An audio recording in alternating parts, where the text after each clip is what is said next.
और लोकसभा में इस वक्त ओवैसी क्या कुछ कह रहे हैं, आइए सुनते हैं। यहाँ पर मुसलमानों के इक्विवेलेंट हैंडल नहीं हो रहा।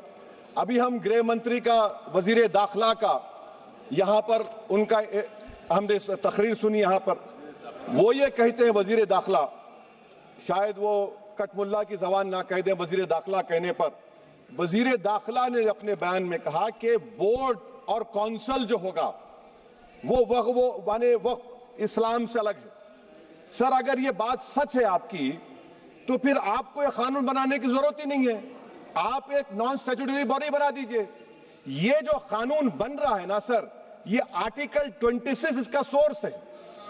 और आर्टिकल 26 जब इसका सोर्स है, तो आर्टिकल 26 का ABCD क्या कहता है कि रिलीजियस डिनोमिनेशन को अपने मजहब के अफेयर्स खुद चलाना, मूवेबल इमूवेबल प्रॉपर्टी को लेना और एडमिनिस्टर करना।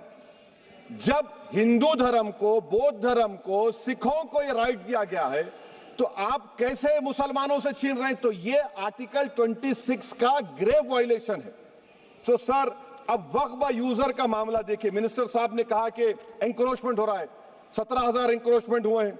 तो यही नरेंद्र मोदी की हुकूमत ने 2014 में उस वक्त के मंत्री ने एक Waqf properties eviction of unauthorised occupants bill को इंट्रोड्यूस किया। आपने विड्रॉ कर लिया 2024 में उसको। क्यों विड्रॉ किया सर आपने? जब आप मान रहे थे कि एंक्रोचमेंट हो रहा है, तो आपने बिल को विड्रॉ कर लिया। अच्छा सर, अब वक्फ यूजर को आपने निकाल दिया।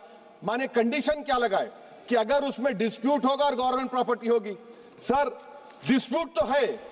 मिसाल के तौर पर मोहिबुल्लाह साहब जिस मस्जिद के इमाम है, पार्लियामेंट के सामने मस्जिद है सर, 123 प्रॉपर्टीज में मस्जिद है, डिस्प्यूट चल रहा है।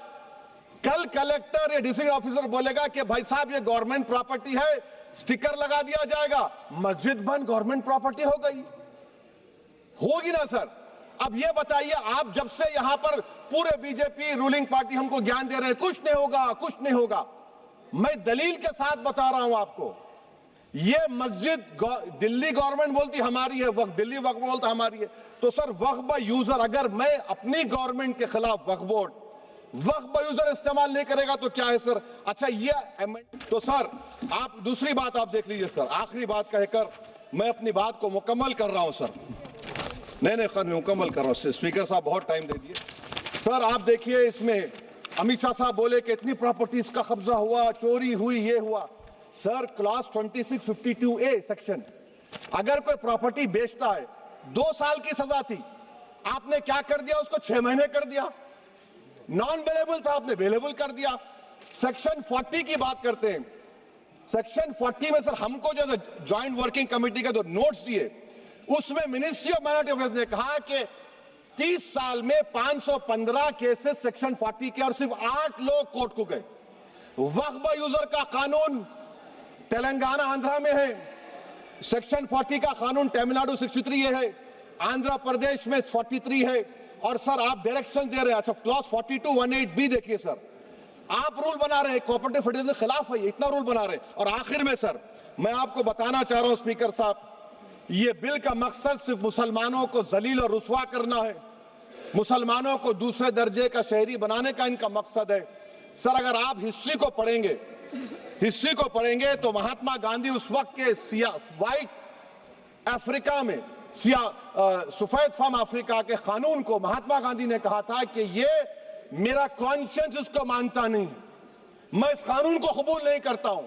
तो महात्मा गांधी ने क्या किया? उन्होंने उस कानून को फाड़ दिया। तो मैं गांधी की तरह इस कानून को फाड़ता हूं। ये अनकॉन्स्टिट्यूशनल है सर।